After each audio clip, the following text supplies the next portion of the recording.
The final morning of my mission began with the kind of serene, well-earned confidence that only comes from believing truly, deeply, foolishly that nothing insane is going to happen.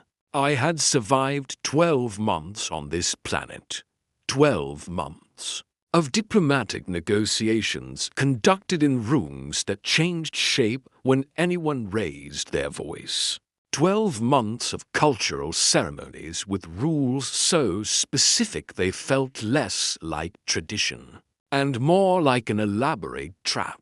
12 months of trying not to offend anyone with accidental earth gestures, which is harder than it sounds when the wrong hand motion can apparently mean I honor your ancestors or I challenge your bloodline to a duel depending on wrist angle. But the treaties were signed. The peace was stable. My bags were packed. My shuttle was fueled. Nothing stood between me and Earth except a few polite farewells, a long walk through a living crystal palace, and maybe one last attempt from the palace chef to feed me a dish that glowed suspiciously in the dark. I could handle that. I could handle anything, I told myself, stepping into the corridor outside my assigned quarters. The palace hummed softly under my boots, like it was waking up. The sound wasn't mechanical, more like the low, resonant vibration of a massive instrument being tuned. The floor had a mind of its own here. Sometimes it adjusted for comfort. Sometimes it adjusted out of spite. The walls reacted to movement as I walked, shifting from deep blue to warm gold in rippling waves. It was meant to show respect or sympathy, or perhaps it was simply the palace's way of saying good riddance with color theory. I'd never quite learned the nuance.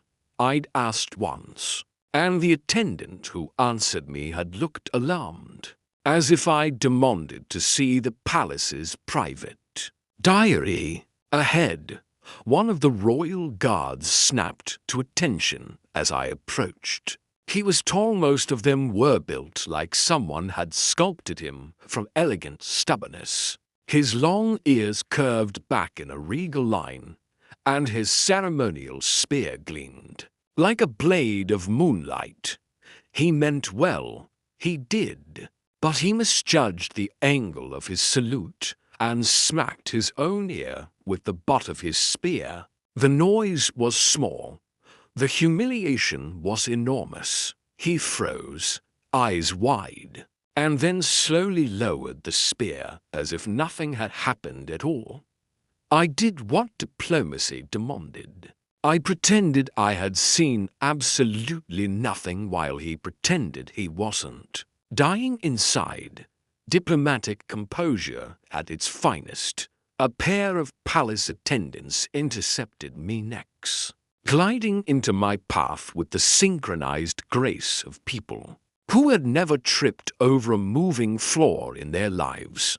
They wore pale robes that shimmered subtly, the fabric catching the corridor's shifting light as if it was woven from dawn itself. "Envoy," one of them said, voice bright with practiced cheer. A final traditional send-off snack. I braced myself. Traditional snacks on this planet were a gamble. They could be sweet. They could be savory. They could also be semi-sentient. The last gesture of hospitality had attempted to crawl off my plate. I forced my expression into polite interest. How thoughtful. They presented a small cube resting on a leaf-like tray. The cube was translucent and pulsed faintly when I took it. It vibrated in my palm like it had somewhere important to be. "What does it contain?" I asked carefully. The attendants exchanged glances. A pause stretched. Finally one admitted, with the seriousness of someone confessing to a minor crime, We are not completely sure, envoy, but it smells friendly. I stared at the cube. The cube vibrated back. You know, I said, summoning my most diplomatic tone. I will treasure it forever. Their faces brightened. Pride, satisfaction. Relief that the alien envoy wasn't offended by the gift of a mysterious vibrating object. I nodded, tucked it under my arm like it was precious, and walked 3 steps before slipping it into the nearest containment bin. When they weren't looking, I had made peace with many things during my year here. I had not made peace with eating a cube that might contain friendship. Even the palace AI was behaving strangely. As I took the lift down toward the transit hall, the speakers began to play music soft, slow, sweeping strings that sounded like the finale of a dramatic holo series, where someone noble sacrifices themselves in a rainstorm. The lift walls shimmered in time with the melody. I looked up at the ceiling panel. AI, I said, "What are you doing?" A smooth voice answered immediately, testing emotional response algorithms. The music swelled. "Please do not form attachments to the melody," the AI added, perfectly calm. "That would be inconvenient." I let out a slow breath. "Don't worry. The only attachment I plan on forming today is to my ship's pilot seat." "Noted," the AI replied. "Your emotional denial is within expected parameters." I scowled at the ceiling. "That's not denial. That's focus." "Focus confirmed," it said, and the music grew even more heartbreakingly tender. I should have laughed it off. I should have rolled my eyes and blamed it on palace software updates. But something had been unsettling me all morning. A quiet absence I couldn't ignore. The Queen hadn't appeared. She always gave formal send-offs, always delivered final words, always maintained protocol so precisely I sometimes suspected she filed her emotions alphabetically. I had expected at least a brief acknowledgement of my departure, a regal nod, a final decree. One of her famously stern glances that somehow felt like they could slice metal. Instead, nothing. No message, no summons. No farewell, envoy. Do not embarrass our empire with your strange human limbs. Just silence. I told myself queens were busy. Empires required constant tending. And despite a year of forced proximity shared strategy sessions, late-night briefings, crisis negotiations, countless moments of accidental humor, mostly on my part, I reminded myself she was still a queen. And I was still a visitor, a successful visitor. Yes, an envoy who had brokered peace between 11 star systems, negotiated resource treaties, stopped a border dispute, and somehow survived the annual ear-grooming festival without offending anyone too badly, but still just a visitor, not someone who could expect special attention. Still, every palace member I passed kept giving me odd looks. Not sad, not exactly. More like nervous anticipation, the way people look right before a thunderstorm when they can feel something coming but don't know where it will strike. When I asked one attendant if something was wrong, he blurted, "Nothing at all, envoy," and then immediately walked into a decorative pillar. The pillar hummed, offended. The attendant pretended it had attacked him. By the time I reached the docking wing, I'd convinced myself everyone was simply tense about politics. or solar flare season, or perhaps the upcoming festival where they judged whose ears were most elegantly braided. Anything but the idea that it had something to do with me leaving. The bay doors recognized my presence and opened with a soft ripple, the crystal surface parting like water. And there it was. My shuttle waited inside, sleek, bright, comforting in its simplicity. Smooth metal, familiar lines, Earth-built systems that didn't sing to me or emotionally manipulate me with background music. A beautiful reminder that Earth wasn't just a memory. Warmth rose in my chest, sharp and sudden. Home, gravity that didn't shift every 3 hours. Food that didn't vibrate. People whose ears stayed the same shape all day. I took one step toward the ramp, then froze. Someone stood between me and the ship. Tall, regal, motionless. The docking bay lights painted her in silver and blue, reflecting off the subtle shimmer of her ceremonial attire. Her long ears curved downward, an expression I had rarely seen. On her face, not anger, not contempt, something else, something dangerously close to vulnerability, the queen, and she was waiting for me. For a moment, she didn't speak. She just stood there like a statue carved from authority, the air around her heavy with unspoken things. Her long ears were lowered in a way I had seen only once before during a discussion about the Empire's near collapse centuries ago. Even then, she hadn't looked this tense. This was different.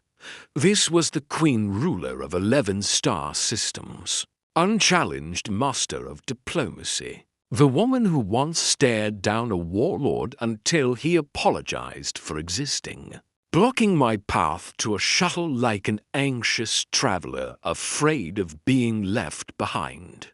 I did what I always did when faced with terrifying emotional intensity. I made a joke. "Your Majesty," I said, stepping carefully into the open space between us. "If this is about improperly returning the ceremonial spoon, I can explain. It accidentally melted." Her eyes lifted to mine, bright and sharp. For a second, I regretted every joke I had ever made in my life. Then, like a shock wave rippling through her royal composure, her expression softened, actually softened, as if the rigid mask she wore for her court had slipped. She raised one hand and made a simple dismissive gesture. The guards at the bay entrance hesitated, clearly uncertain about leaving their queen alone with a fragile little Earth human who was statistically likely to trip over something and cause an international incident. But they obeyed. They retreated through the shimmering doors until the bay was quiet, sealed, and it was just us. "You are leaving," she said. Her voice was low, controlled, but the words landed like an accusation. "Well, yes," I replied, carefully. "Treaties signed, negotiations complete, no planetary catastrophes pending. Mission accomplished." I gestured toward the shuttle, trying for lightness. I even packed snacks. Non-glowing ones this time. She didn't smile, but her ears twitched just slightly, which I'd learned over the year meant emotional restraint.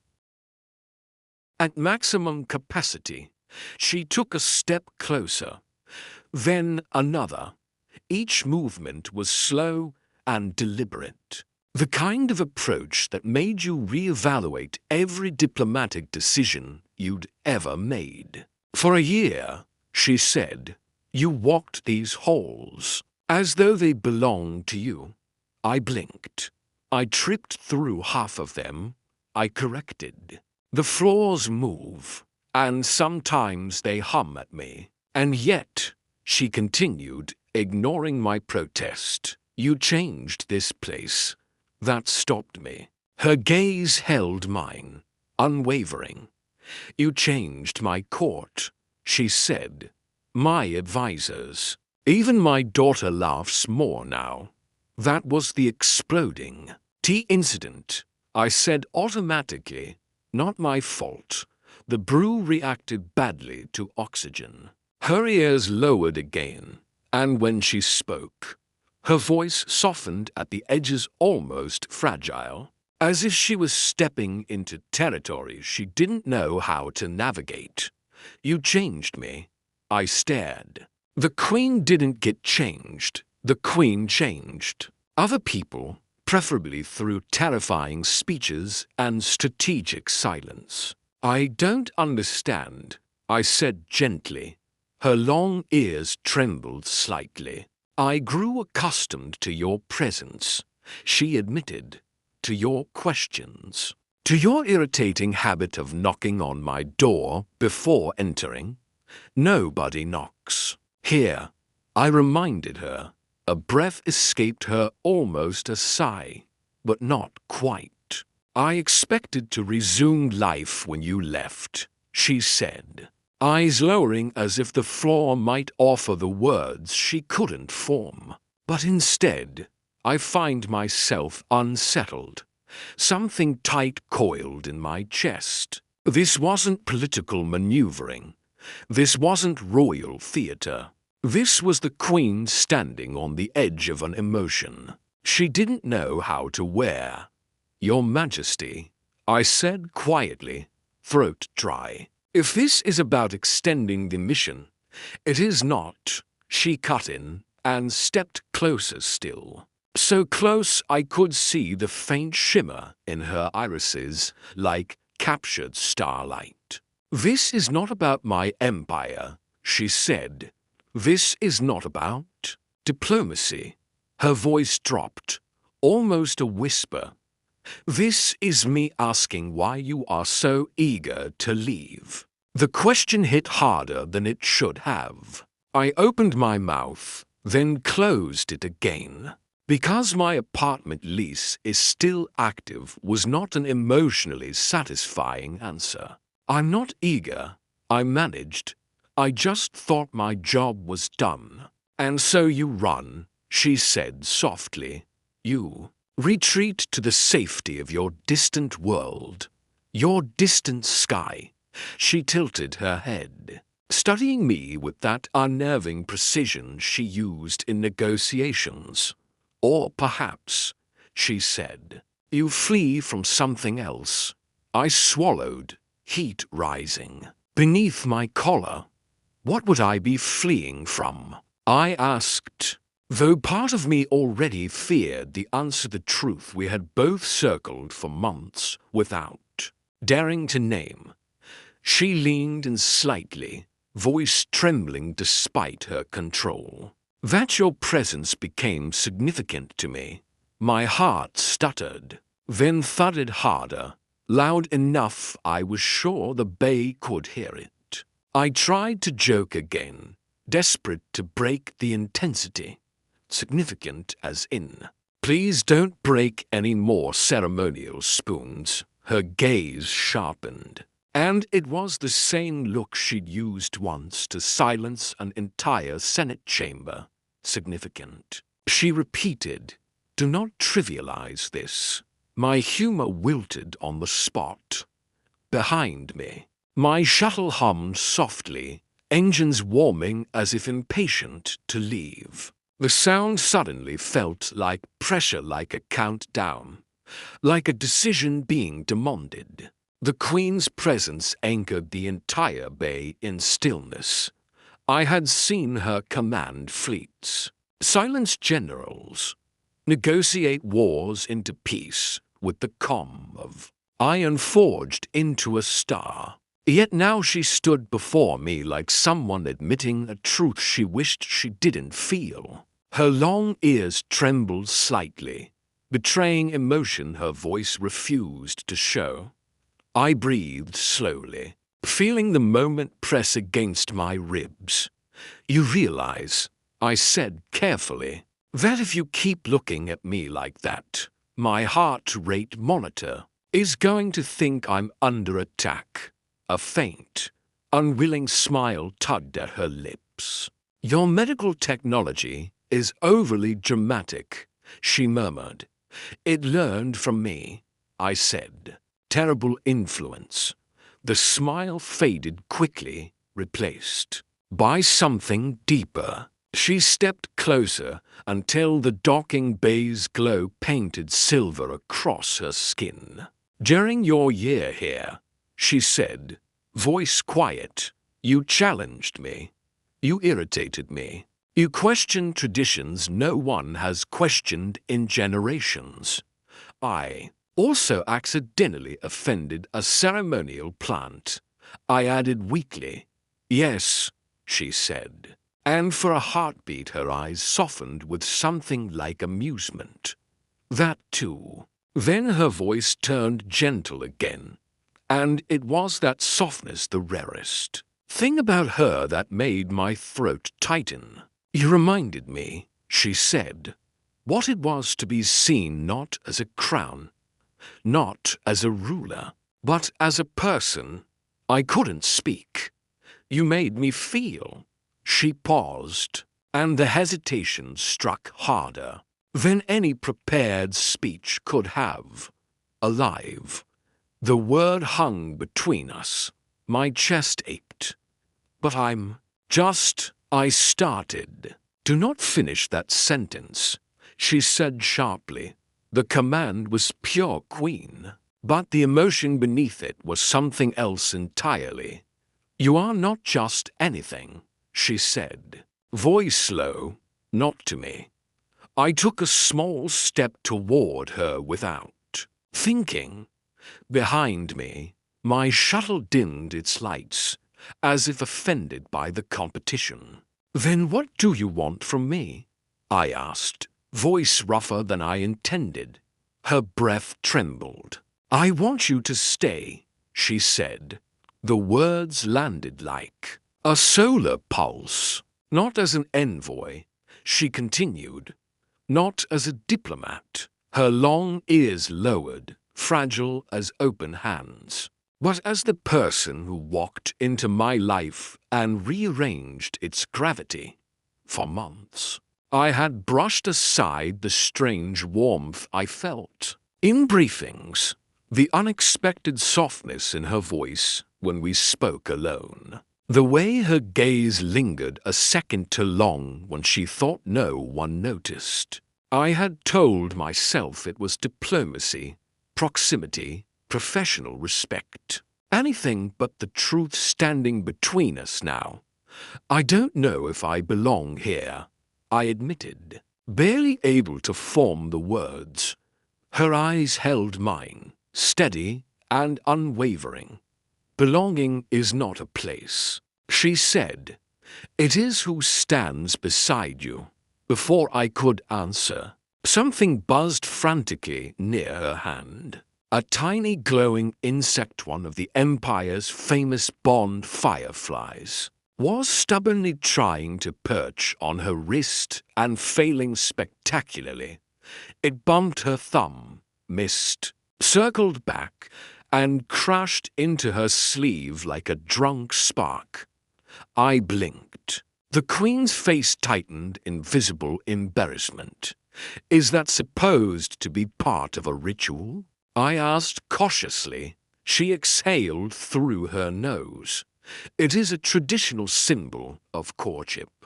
The firefly ricocheted off her wrist and nearly smacked her ear. "It's trying to romance your elbow," she added flatly. I stared at the struggling insect. "It seems enthusiastic." "It is defective," she muttered. A laugh escaped me, quiet, surprised. "Real." The sound seemed to loosen something in the air between us, like tension unspooling. I reached out gently, To both our surprise, the firefly drifted onto my palm and settled there, its glow steadying into a soft, warm pulse. The queen went still. Her eyes widened with something like awe. "It chose you," she whispered. "They do that when," I prompted, though my voice was suddenly unsteady. "When the connection is mutual," she said. The insect's light warmed my skin, and for the first time in months, I stopped resisting what I'd been avoiding. I felt everything. The comfort of her presence, the strange peace I found in her silence, the way the palace, for all its shifting floors and humming walls, had become familiar because she was in it. The gravity that pulled me toward her no matter how far Earth lay across the stars. Leaving suddenly felt like cutting loose a part of myself I hadn't realized I'd grown into. Slowly, I looked up at her. "If I stayed," I said, voice quiet, "it wouldn't be as an envoy." Her ears lifted slightly, hope, cautious and trembling. "Then as what?" she asked. I stepped closer until her breath touched mine. "As someone who doesn't want to leave you." For a heartbeat, she didn't move. Then something broke, something tight and coiled in her shoulders. Something she had been holding back for days. She closed her eyes for the briefest moment, and relief washed through her like sunrise. When she opened them again, they were warmer than I had ever seen. "Then stay," she whispered, "with me." Behind us, my shuttle seemed to understand my decision before I even spoke. The engines powered down with a gentle sigh, lights dimming in quiet acceptance. The sound hit me harder than it should have, final, soft, unmistakable. I reached out and took her hand. Warm, steady, real. "Looks like Earth will have to wait," I murmured. Her fingers tightened around mine, as if she was afraid I might vanish if she didn't hold on. "Then let us begin again," she said, voice low and certain now, not as queen and envoy. Her ears rose, no longer trembling, but as two people writing a future neither of us expected. I swallowed, overwhelmed by the simplicity of it. Duty had brought me here. Protocol had shaped my days. Peace had demanded my attention. And somehow, without me noticing, this place had become more than a mission. This woman had become more than a ruler. In that moment, standing beside the queen who had changed everything I thought I knew about home, connection, and courage, I realized something simple and undeniable. I wasn't returning to Earth, because somewhere along the way, I had already found where I belonged.